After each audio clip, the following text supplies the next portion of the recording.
I've been told it's a good idea to start a speech with a joke. Well, don't get your hopes up. I'm not here to tell jokes.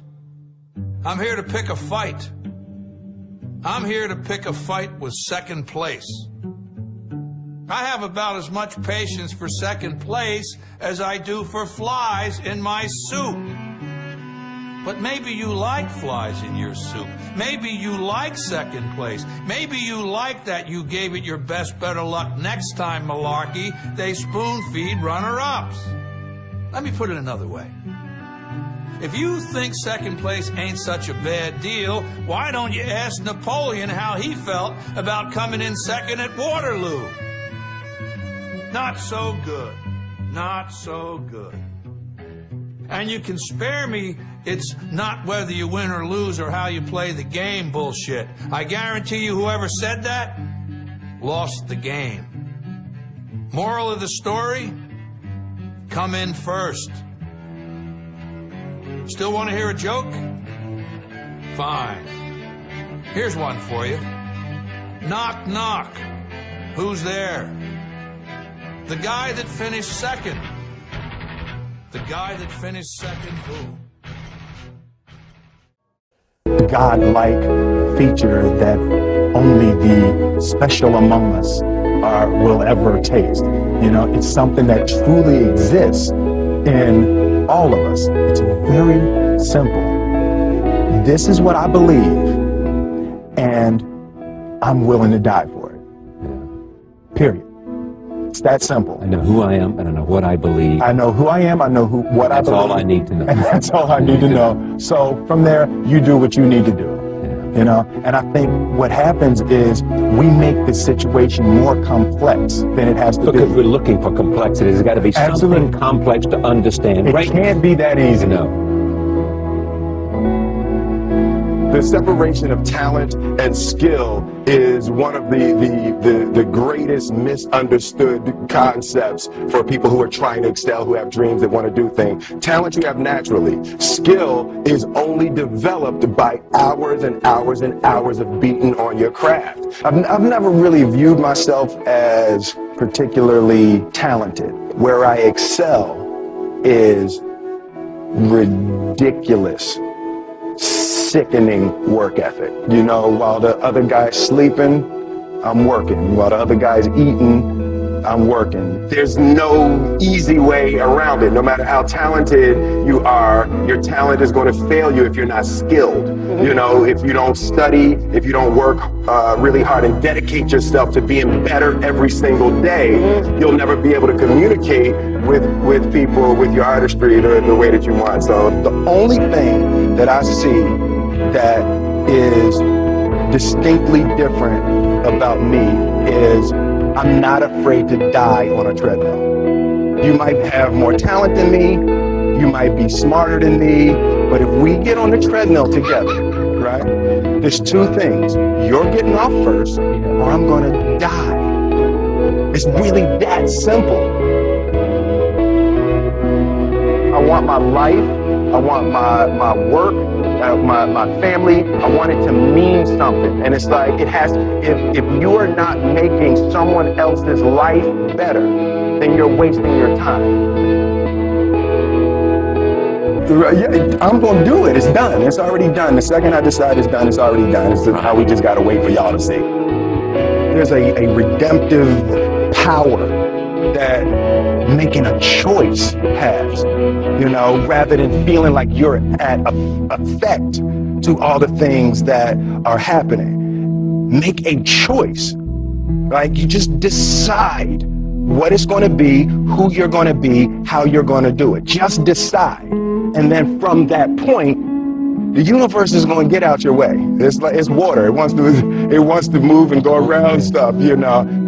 Such a desperate, obsessive focus is something that you can't fake. It was Franklin Roosevelt said the only fear you have to fear is fear itself. Absolutely. Remember that? Absolutely. I hate being scared to do something. And I think what developed in my early days was the attitude that I started attacking things that I was scared of. I want to do good. I want the world to be better because I was here. That all of us have some goodness within us, and that goodness gives us a responsibility to manifest our greatness. Not only is it possible for you to have your dream, but it's necessary. It's necessary that you have it, that you work on it, that you develop yourself, that you go for what is yours in the universe. Every single day when you wake up, you better be spending time on your dreams. You better be spending time on you ain't got time to waste. It is a sense of urgency. It's a character of who you are. It's not the title that makes you. It's not the success that makes you. The character defines the success, defines the fame, and it starts right there. They're won in the thousands of hours in the training room, in the labs, in the 5 a.m. runs, and then it's raining when everyone else is sleeping. That's when it's won. The heart of a champion is a light switch that's always on. It doesn't go on and off when someone's watching. It's constant. It's how you look at something. If your name's attached to it, then you do it right. The best of your ability every single time. And the problem with some of y'all is you want somebody else to support your dream. It's yours.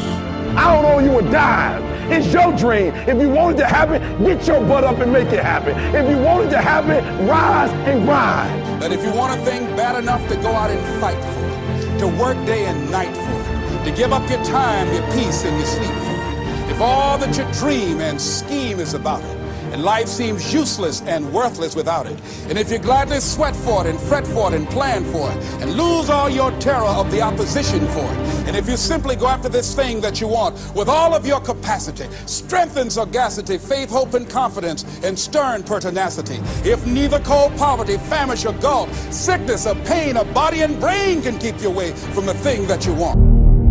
I didn't want to just be a bodybuilding champion. I wanted to be the best bodybuilder of all times.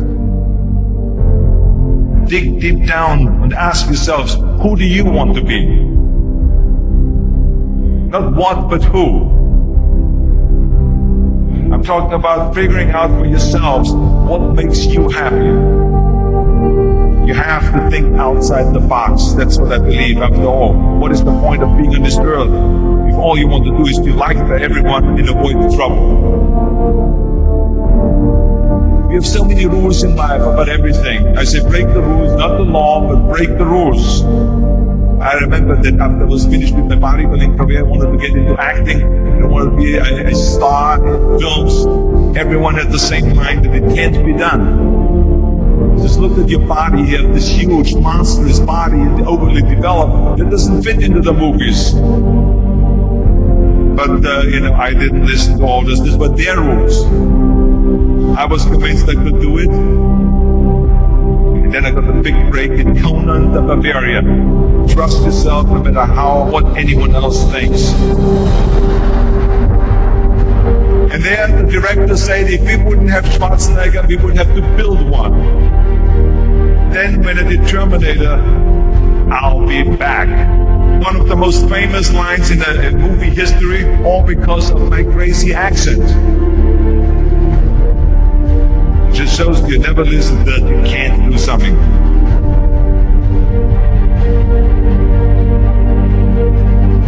Don't be afraid to fail. Anything I've ever attempted, I was always willing to fail.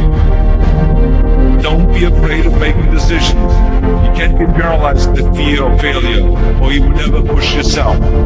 You keep pushing because you believe in yourself and in your vision. And you know that it's the right thing to do. Success will come, so don't be afraid to fail. I mean, how many times have you heard that you can't do this, you can't do that, and it's never been done before? So pay no attention to the people that say it can't be done. I would have listened to the naysayers, I would still be in the Austrian Alps yodeling. I would never have come to America. I always listened to myself and said, yes, you can. You never want to fail because you didn't work hard enough. Work your butt off. I always believe leaving no stone unturned. No pain, no gain.